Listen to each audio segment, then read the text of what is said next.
I'll never forget the first time I read about the white gorilla.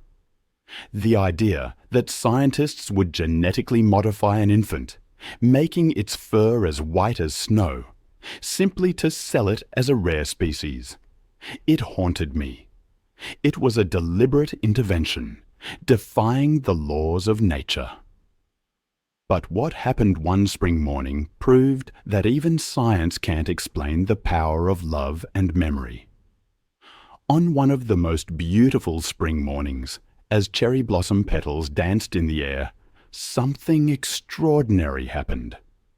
The Rehabilitation Center's security cameras recorded everything, but no technology could truly explain the miracle that occurred that morning. It wasn't just animal behavior. It was proof that love knows no boundaries, that memory is incredibly powerful, and that even a goodbye can be experienced in its purest form. The white gorilla, upon seeing the elderly woman in a wheelchair, unlocked a lock that had been closed for years. Security teams aimed their weapons, but Kesi had only one goal, a goal more valuable than the entire world. How could a gorilla never forget something he learned years ago? How could he act as gently as a child despite his enormous strength? And, most importantly, how could he become so deeply attached to a human? The answer to these questions lies hidden in the story of a bond that even science couldn't explain. That bond began with Emma Carter, a woman who had worked with primates for 42 years. She showed them the compassion that humans often couldn't.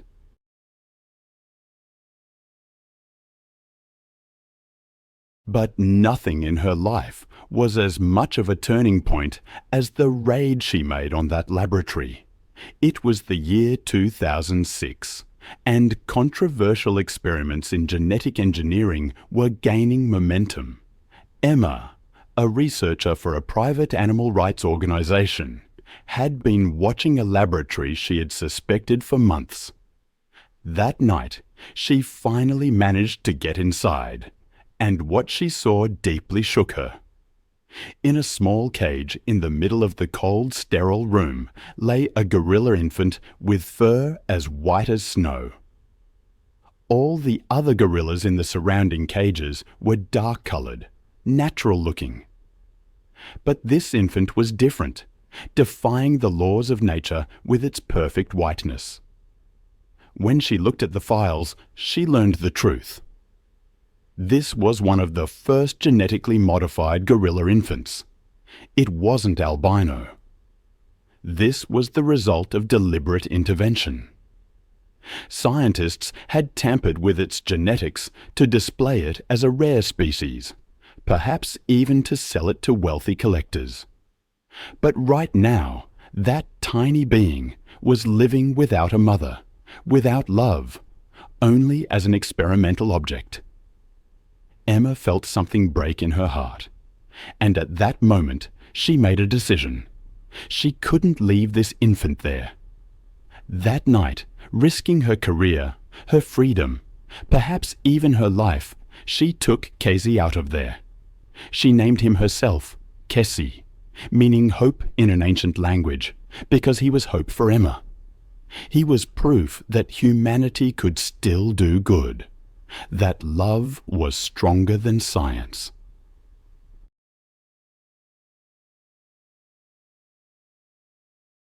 The first days weren't easy. Kesi had been traumatized. He cried through the nights, trembled in Emma's arms. But Emma didn't give up. She fed him by warming milk, put him to sleep, singing lullabies for hours, slowly gained his trust by showing him she was there every time he woke up. As months passed, the bond between them grew stronger. As Kesi grew, his white fur shone even brighter. But he didn't just develop physically. His intelligence, his ability to empathize, and his loving gaze amazed everyone, as if he was now receiving back all the love he had lost in that laboratory cell, multiplied. When he turned 3, Kesi was already too big to climb on Emma's shoulder. But he still came to her side every morning, rested his huge head on her knees, waited for her hands to wander through his fur. This ritual was the most sacred moment for Emma, because those moments were a time for a silent conversation they both shared. Emma taught Kesi simple things: how to peel fruit, how to play games, even how to open a simple lock. She had shown him this last skill as a fun activity, a metal lock, small buttons turned in the right sequence. Kesi thought it was a game, but actually, it was one of the most important gifts Emma had given him: the ability to understand the idea of freedom. Years passed. When Kesi turned 10, he was already over 200 kg. His white fur literally glowed in the sunlight, while his amber eyes carried deep wisdom. Emma could no longer keep him at home.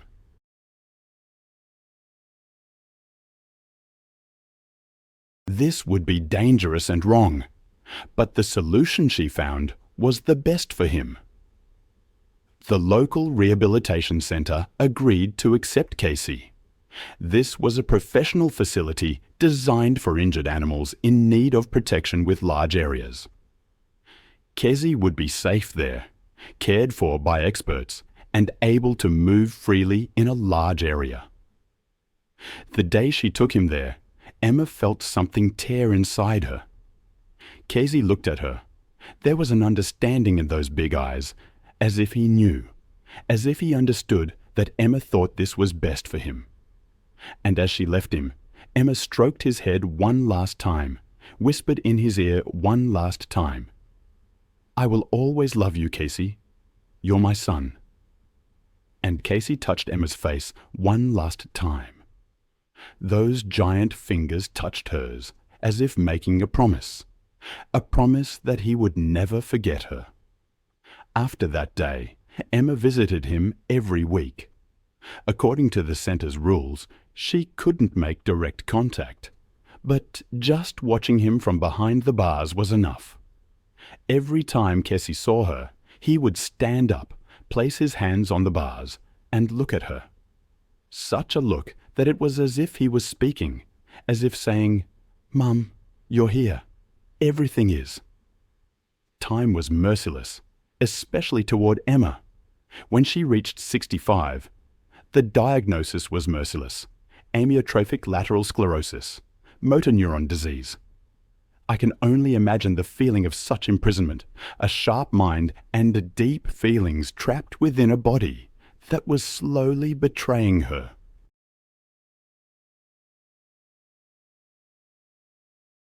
Within a year, she could no longer walk, confined to a wheelchair. Her speech labored. But she understood everything, felt everything, yet couldn't fully express anything. Visiting Kesi became impossible. Her health wouldn't allow it. Months passed since she'd last seen him, and the absence consumed her. Time was running out, and she desperately wanted to see him one last time. Her sister Sarah, understanding the gravity of the situation, devised a plan. She secured special permission from the rehabilitation centre, and on a spring morning, amidst dancing cherry blossoms, she wheeled Emma to the centre. As they moved along the main path, people cast pitying glances, but Emma was oblivious. Her attention was fixed on a distant figure in a large outdoor area, Kesi, standing like a white giant. Sarah pushed the wheelchair toward the garden. The spring sun warmed Emma's face. Cherry blossoms landed in her hair, but her focus remained solely on him, Kesi, her son. They stopped just before the bars. Kesi was sitting on a large rock, his back turned. Emma tried to call out, but only rasping sounds escaped her lips. Tears streamed down her face. The thought of turning back without seeing him was unbearable. Sarah touched her shoulder, offering to call him. But then, as if a miracle occurred, Kesi turned his head. Perhaps he felt the vibration of the sound, or maybe instinct whispered to him. When that huge head turned, his amber eyes locked onto Emma.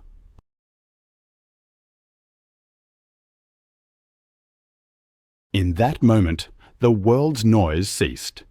There was only the woman and the gorilla, mother and son, reunited after years. Kesi slowly stood. His massive body, over 200 kilograms, moved with a strange grace as he walked toward the bars, purpose in every step. He had seen her. He remembered her. Reaching the bars, he stopped, gripping the metal, his head bowed, his eyes fixed on Emma. Then he made a sound, deep and human-like, as if in pain. One of those characteristic sounds gorillas make when they're sad. Sarah brought the chair closer, leaving only a meter between Kesi and Emma, the bars the only obstacle. Emma tried to reach out with her trembling hand, but lacked the strength. Understanding, Kesi extended his own giant hand through the bars. His fingers touched hers. It was like electricity. 10 years since she'd last been able to fully touch him, and now those giant fingers intertwined with hers, warm, soft, familiar. Kesi's fingers began to tremble. Was he crying? Could gorillas cry? I don't know, but at that moment she knew they were both feeling the same pain. A word fell from her mouth. Kai. That huge head bowed even further, leaning against the bars as if trying to hug Emma. Then something strange happened. Kesi pulled his hand back, turned his head slightly, examined the lock on the edge of the bars, and took action. That simple lock mechanism Emma had taught him years ago as a game. 3 buttons turned in a specific sequence.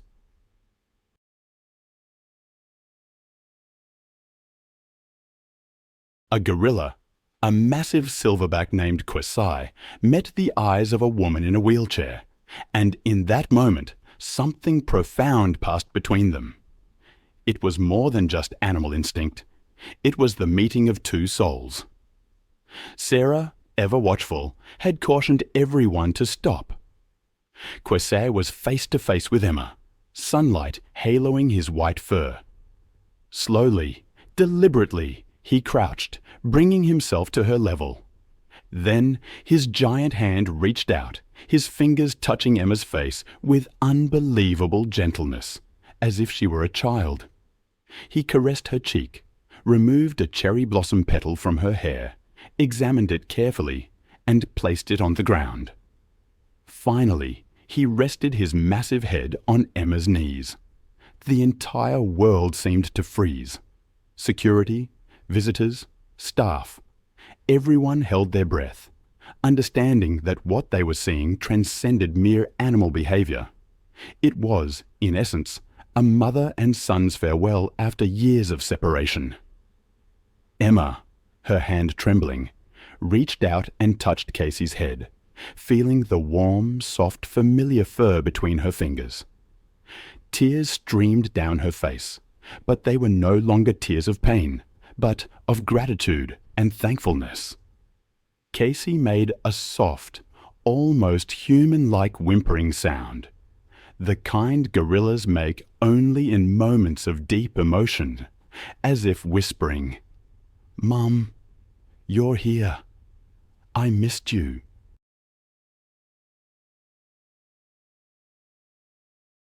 I never forgot you.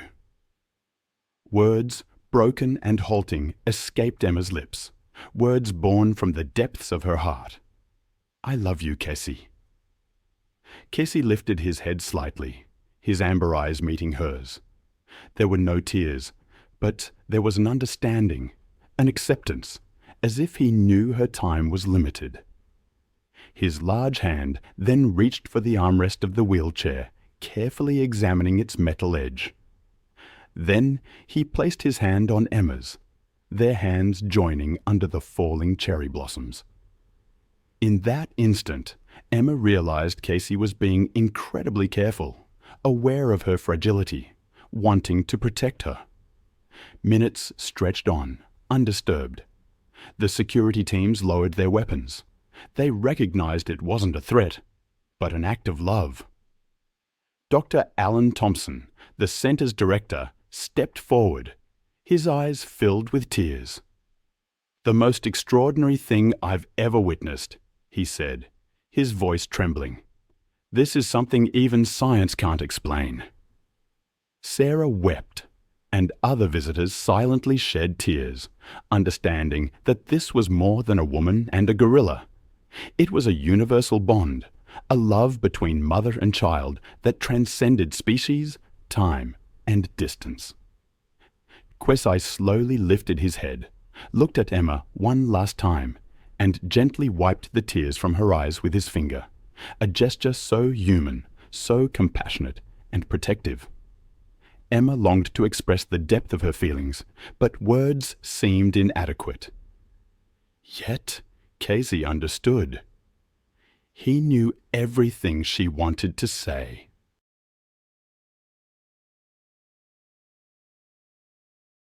"You are my son," she whispered, with her last bit of strength. Kesi rested his head on her knees once more. They both seemed to understand that this wasn't goodbye, but a moment of gratitude for the beautiful gift they had been given.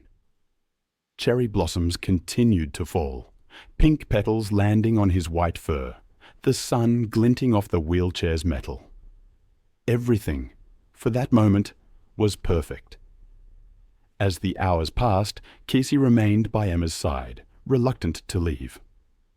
Dr. Thompson approached slowly, holding a basket of Kesi's favorite fruits. "Kesi," he said softly, "come on, buddy. Let Emma rest." Kesi looked at the doctor, then back at Emma, hesitation in his eyes, as if sensing he might never see her again. Perhaps he was right. Gathering her remaining strength, Emma gently pushed him away. "Go," she whispered. "Be well." Kesi placed his large hand on Emma's one last time, holding it tightly, as if trying to transfer all his love through that touch. He slowly stood, his eyes fixed on her. He took a few steps back, stopped, turned, looked at Emma one last time, and in that look was everything. Gratitude, love, farewell, and a silent promise that he would never forget her. Dr. Thompson guided Kesi back inside, but Kesi wasn't interested in the fruit. He only looked back at Emma, his head turned, his eyes never leaving her. When the door closed, Kesi leaned against the bars, motionless and silent, watching Emma. Sarah moved behind the wheelchair.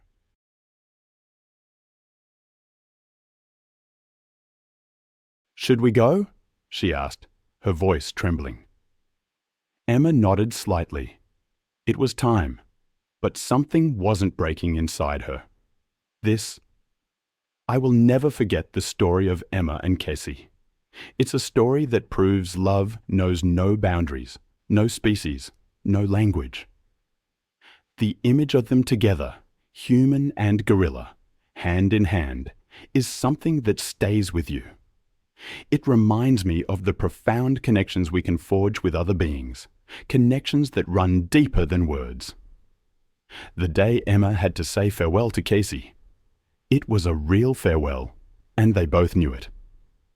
As the chair began to turn, Kesi made a sound, a long, pain-filled call, the kind gorillas make only in very special situations, like a mother's or a son's call.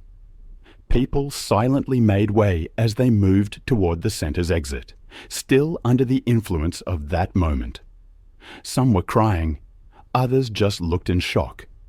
What they had just seen wasn't normal animal behavior. It felt like a miracle. When Emma got home, Sarah made her tea, but she couldn't drink it. She felt empty inside, as if a part of her had stayed there with Kesi. That night, Emma lay in her bed, looking at the ceiling, remembering the night she first saw Kesi, that tiny white infant, and how she had taken him in her arms, promising to protect him, to love him. She had kept that promise every day, every moment, doing what was best for him. Days and weeks passed. Sarah brought her news of Kesi, saying he was doing well.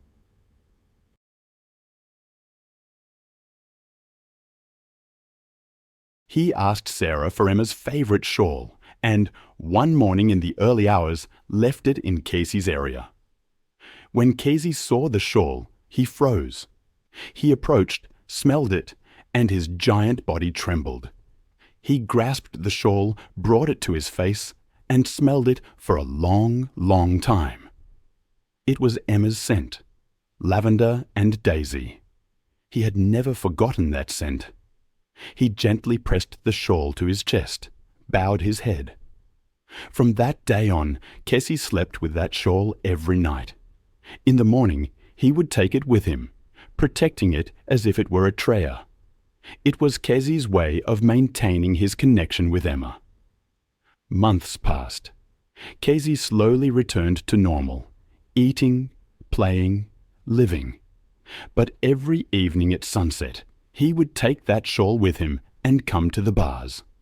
He would sit there, waiting, and perhaps in a way, Emma was always there, in every cherry blossom petal, in every ray of sunlight. Emma was in Kesi's heart, just as Kesi was in Emma's heart. A year later, the Rehabilitation Centre erected a special monument in Emma's memory, made of white marble. It was a small but meaningful monument with a figure of a woman and a gorilla hand in hand. Underneath was an Indian. Emma Carter, 1964 to 2026. She taught that love knows no language, species, or barrier. On the day of the monument's unveiling, Sarah was there, and Kesi was there too, watching silently from behind the bars. When the ceremony ended, Sarah went to Kesi's side and looked at him.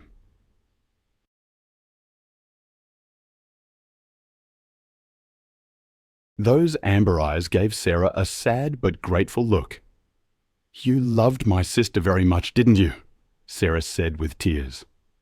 Kesi bowed his head slightly as if confirming.